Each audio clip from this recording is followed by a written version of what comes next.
Kita semua benci prokrastinasi ya kan? Tapi gimana kalau ternyata cara kita memandang kebiasaan menunda-nunda selama ini itu salah total? Nah, di sini kita bakal ngebongkar The Now Habit dari Dr. Neil Fiore. Siap-siap karena pandangan Anda soal menunda-nunda mungkin bakal jungkir balik setelah ini. Pasti pernah dong ngerasain kayak gini, rasanya lari sana-sini, kalender kayaknya penuh, tapi pas malam, tugas yang paling penting, yang paling gede malah belum kesentuh sama sekali. Frustrasi banget kan? Dan biasanya setelah itu muncul rasa bersalah yang ganggu banget. Menurut Dr. Fiore, ini bukan sekedar soal manajemen waktu yang jelek loh. Tanpa sadar, kita ini sebenarnya lagi terjebak dalam sebuah siklus. Sebuah jebakan yang terus-terusan berulang. Nah, begini nih siklusnya. Awalnya itu dari tuntutan buat jadi sempurna, buat jadi perfeksionis. Tuntutan ini malah bikin kita jadi takut banget kalau gagal.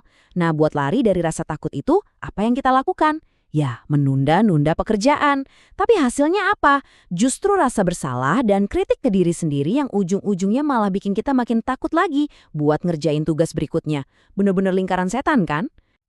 Oke, sekarang coba lupakan dulu semua yang kita pikir kita tahu soal prokrastinasi. Karena buku ini ngasih cara pandang yang, wah, bener-bener beda dan radikal. Nah, ini dia perubahan terbesarnya. Kita kan biasanya mikir kalau orang menunda-nunda itu artinya dia males, kurang disiplin. Tapi The Now Habit bilang, itu keliru. Prokrastinasi itu sebenarnya mekanisme pertahanan diri kita, cara pikiran kita buat ngelindungi diri dari cemas, dari stres, dan dari rasa takut dihakimi orang lain. Jadi artinya apa nih? Prokrastinasi itu bukan cacat karakter. Ini adalah sebuah kebiasaan yang kita bentuk untuk kabur dari stres.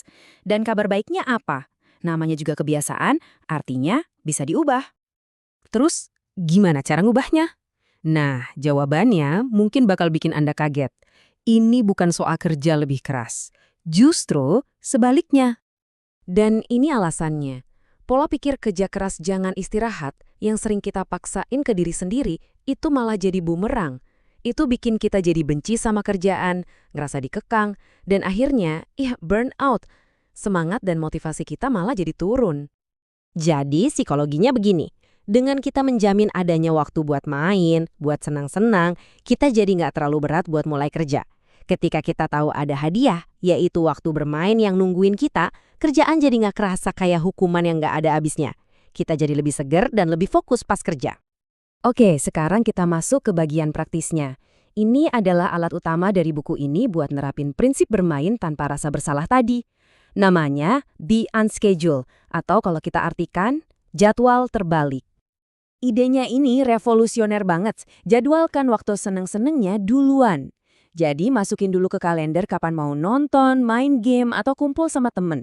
Nah, setelah itu, baru selipin blok-blok kerja singkat mungkin cuma 30 menitan. Kuncinya di sini, catat kerjaan itu setelah selesai, biar dapat rasa puas. Dan habis itu, langsung kasih hadiah ke diri sendiri. Ini mengubah kerjaan dari hukuman jadi semacam permainan. Strategi yang terakhir ini adalah soal mengubah pola pikir. Simple, tapi dampaknya luar biasa besar. Ini semua tentang mengubah cara kita bicara pada diri kita sendiri. Coba deh perhatiin bedanya bahasa di kepala kita. Seorang penunda itu sering pakai bahasa paksaan. Saya harus selesaikan ini. Ini wajib sempurna. Ini adalah bahasa seorang korban. Sebaliknya, orang yang produktif pakai bahasa pilihan. Kapan ya saya bisa mulai? Atau saya memilih untuk ambil satu langkah kecil dulu. Perubahan kecil ini bisa mengubah perspektif Anda dari yang tadinya merasa nggak berdaya, jadi merasa pegang kendali penuh. Jadi, pada akhirnya, semulanya kembali ke pilihan.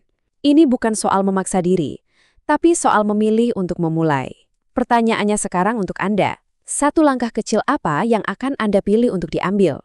Bukan besok, bukan minggu depan, tapi hari ini, sekarang juga.